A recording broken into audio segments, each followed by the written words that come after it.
Subscribe कीजिए हमारे channel और प्रेस करें बेल आइकन और पाए हर वीडियो को देखने का मौका सबसे पहले।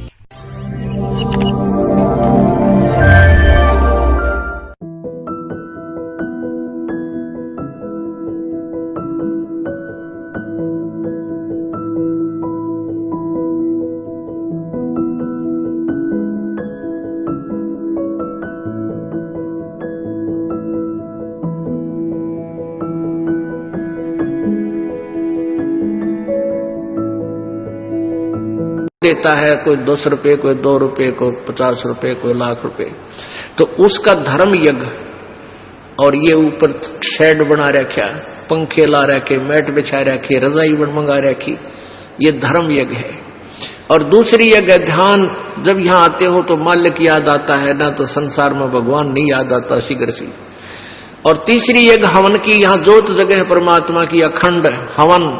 हवन पुण्यात्माओं, जैसे अभी तक आपने देखा ये ऋषि लोग गेर का लकड़ क्यों कह के घर तक जा था, राजाओं ने पटा लिया करते, दुनिया ने उन्हें कह दे अच्छा हवन करो, वहां गेर के 2-3 धड़ी लकड़ी और ठोके जा दे लोटे भर वर्गी के स्वाहा स्वाहो पाटो पकड़े। अब उसमें क्या था दोस्त, वो अच्छी बात है हवन करना, लेकिन वो तरीका प्रॉपर नहीं। न्यूकार ने आंधा न्योतर 2 बुलावे, अगर आंधे का निमंत्रण दोगे 2 आवेंगे एक की बजाय। तो कहने का भाव ये था कि वो ऋषि लोगों को हम क्यों बुलाया करते, क्योंकि हम अनपढ़ थे, उन्होंने अपना फायदा उठाया कि केवल एक ब्राह्मण ही पढ़ने का अधिकारी है, तुम अपना धंधा पीटो, जिसका जिसा काम है। परमात्मा ने ये कहा कि देखो भगवान की भक्ति प्रत्येक व्यक्ति कर सकता है और प्रत्येक ही शिक्षित होना चाहिए, ये गलत कर रखा था इन्होंने। तो अब आप सारे शिक्षित हो गए। अब मालिक ने जो खेल खेला है, ये समय इंतजार किया है कि अब अपनी प्यारी आत्माओं को अपनी महिमा में अब बताऊंगा और सारे सबका समझ में आएगी। अब आप सभी शिक्षित हो गए और सभी को मंत्र, ये परमात्मा की वाणी याद होगी। छोटे छोटे बच्चा के पूरी आरती याद हो रही है भगवान की वाणी की। अब एक रुई, एक 1.5 ग्राम 2 ग्राम रुई लगेगी, एक जोत बना दे, खड़ी जोत लगा दी, उसमें घी डाल दिया जितने आपकी इच्छा है, एक कटोरा भर दे, सारा दिन जलाए। तो उसमें वो घी उसमें डाल दिया और हम अपना मंत्र वाणी सुबह नित्यनेम करें, दोपहर रमैनी करें, शाम में संध्या आरती करें, ये भगवान की वाणी भी हम बोलते रहते हैं। तो वो भी हवन हो रहा है। उस लकड़ियों वाले हवन की तुलना में ये हवन श्रेष्ठ है, क्योंकि इसमें आप एक 100 ग्राम रुई में 1 क्विंटल घी हवन कर सकते हो। उसमें उसकी जोत न जलन नहीं दे, उसमें डालने जावेगी 100 ग्राम जोत में 1 क्विंटल घी हवन कर सकते हो आप। और लकड़ियां में 1 क्विंटल घी हवन करने के लिए कम से कम भी 20 किलो तक कम से कम लकड़ी जला देते हो। तो उन लकड़ियों के जलने से कार्बन डाइऑक्साइड अधिक होती है। उस 2 धड़ी यानी 20 किलो लकड़ी समाप्त की जलने की तुलना में एक 100 ग्राम रुई की का प्रदूषण उससे कई हजार गुना कम होगा। तो हमने ये अपनाना है। तो हम अपना हवन डेली कर रहे हैं। अब क्या करा करते, कोई मृत्यु होगी, बुलाओ गुरुजी ने और हमारा हवन करिए 2 दिन 4 दिन। वो 2 दिन के हवन में किला टूट गया। रोज करो हवन अपना, एक जोत लगा दे, सुता उठ के हाथ पैर धो ले, नहान का ना फुर्सत मिले, कोई जरूरी ना होती नहाना, इसमें नहाए धोए क्या भ्याज है, मन का मैल ना जाए और मीन सदा जल में रहे, धोए बांस ना जाए। अंदर से अंतःकरण साफ हो, हाथ पैर जरूर धो ले, क्योंकि धार्मिक वस्तुओं के हाथ लगाने। और जोत लागे, अपना मंत्र करता रहे, काम करता रहे, अपनी आरती बोल ले, जा नित्यनेम भी कर ले, रोटी पोए जा, नित्यनेम चलता रहे। आजकल तो आधुनिक बहुत से उपकरण हो गए हैं, वैसे भी याद हो जाते हैं कुछ दिनों में। और नहीं बैठ कर अपनी किताब लेकर वह पढ़ ले। अब हवन हो गया तो हम अपना काम आप करेंगे। जो बात बनेगी, किसी के बच्चा हो जाता था तो उसने क्या कहा करते, 7 दिन तक तुम, जैसे पहले ज्योति तो सभी जलाते थे, तो क्या कहते थे, 7 दिन ज्योत नहीं जलानी तुमने, 13 दिन। वो तेरा गजब हुई हो, 13 दिन रोटी नहीं खाते या तुम और काम ना करते। और किसी की मृत्यु हो जाती है उसमें भी ऐसे कहा करते थे, जैसे जन्म होने पर तो वो जब तक वो छठ ना होती इतने कहा करते, मृत्यु के बाद कहते हैं 13 दिन तक आपने कोई धार्मिक क्रिया नहीं करनी। तेरा गजब हुई हो, परमात्मा रोटी रोज खा रहे हो, किसी दिन भी ना छूटती, ठीक है, कोई प्रिय की मृत्यु हो जाती है, रो पीट के दोपहर तक ना खाओगा, शाम में खानी पड़ेगी, रो पीट के रोटी खानी पड़ेगी। तो ऐसे ही भक्ति परमात्मा का हवन ज्योति डेली आरती रोज करनी है, चाहे दुख हो चाहे सुख हो, ये परित्याग नहीं करना, ये भूल है हमारे। अब जो प्रसंग चल रहा है वही आते हैं फिर।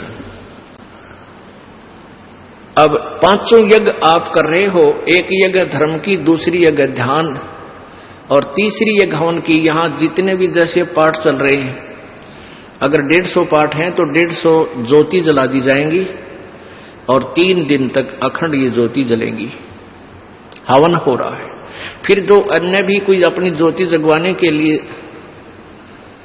दान करते हैं, उनकी अलग से ज्योतियां जलाई जा रही हैं, वो दिन रात पूरे महीने चलती है, पूरे वर्ष चलती है। तो ये एक तीसरी यज्ञ हवन की, चौथी यज्ञ प्रणाम और 5वीं यज्ञ ये तत्व ज्ञान की। इन 5 यज्ञों और ओम नाम के मंत्र की कमाई को हम इस ज्योति निरंजन के पास छोड़ देंगे। हम क्या करते रहे, हम पहले ओम नाम का जाप करते, ये 5 यज्ञ करते, उसका फल हम स्वर्ग महास्वर्ग ब्रह्मलोक में जाकर नष्ट कर देते, ये पुण्य। फिर पाप के लिए नरक में जाते, फिर 84 लाख योनियों में धक्के खाते। अब परमात्मा से हम की वाणी से हमें ज्ञान हो गया कि इस कमाई को हम वेस्ट नहीं करेंगे। हम यहाँ कोई मंत्री बनेंगे, ना हमने मुख्यमंत्री बन की हो सकता, ना प्रधानमंत्री, ना इंद्र की पदवी हमें नहीं चाहिए। इंद्र दा राज काग दा बिष्टा, इंद्र स्वर्ग का राज भी हमारे लिए काग की बीट तुल हो जाना चाहिए। यदि आप सतलोक जाना चाहते हो, और तुम्हारा सरपंच की पीपी इधर बैठो है तेरा, फिर किसे भगत तुम? हमने नहीं यहाँ का कोई भी सुख चाहिए। यदि तुमने सतलोक जाना, यही धक्के खाने हैं, तो ठीक है, आप पुण्य कर रहे हो, इसके प्रतिफल में चाहे पूरी पृथ्वी के राजा भी बन सकते हो और फिर गधा राजा भी बन सकते हो। तुरंत ये पहले सोच लेना। राजा कहते हैं कबीर, हरि के नाम बिना ये राजा रसब हो, बड़े गधे ने रसब बोले। हमने यहां से पीछा छुटवाना पुण्यात्माओं, इस बात को कति अपने पल्ला गांठ लगा लो, यानी दृढ़ निश्चय कर लो, दृढ़ संकल्प कर लो कि ये भगवान फिर बोर्ड के इस गंदे लोक में जन्म ना हो। हृदय में एक ऐसा हेट बने और वहां की इसी उमंग बने, सतलोक जाने की। जैसे बालक बच्चे ने कह दे कि तेरे मामा का ब्याह है, माँ कहती है भाई चल वहां चलेंगे, तो कई दिन पहले कूदन लग जाएगा ना बच्चे, मामा का जाऊंगा, मामा का जाऊंगा।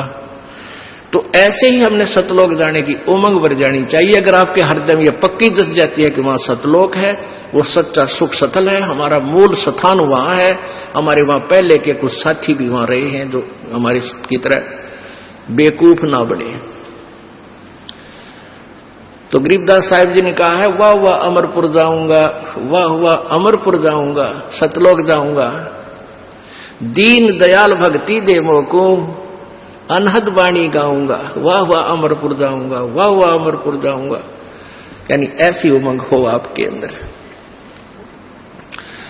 तो ऐसे ये 5 यज्ञ जब होगी तो 5 यज्ञों का प्रतिफल और ओम नाम की जो कमाई है हम यहां नहीं लेंगे, कत्ती भी नहीं लेंगे। चाहे हमने आपका तो बेरना पर दास तो थूके भी नहीं आके इस राज और पाठ और 21 ब्रह्मांड भी दे तो भी नहीं चाहिए। हमने तो झंझट मिटवाना संग जन्म का। 4 मुक्ति जहां चंपी करती माया होरी दासी, और दास गरीब अभय पद पर से वो मिले राम अविनाशी। उस सतलोक में जाने के बाद यहाँ की जो 4 मुक्तियों के सुख, जो अंतिम मुक्तियां हैं, और ये मुक्तियां चारों नाशवान हैं, ये इनका फल समाप्त होता है, और वहां की वो ये सुख जो तुम यहां चाहते हो, जो अंत में नष्ट होते हैं, वो कभी नष्ट नहीं होते, वहां ये भी सुख मिलेंगे।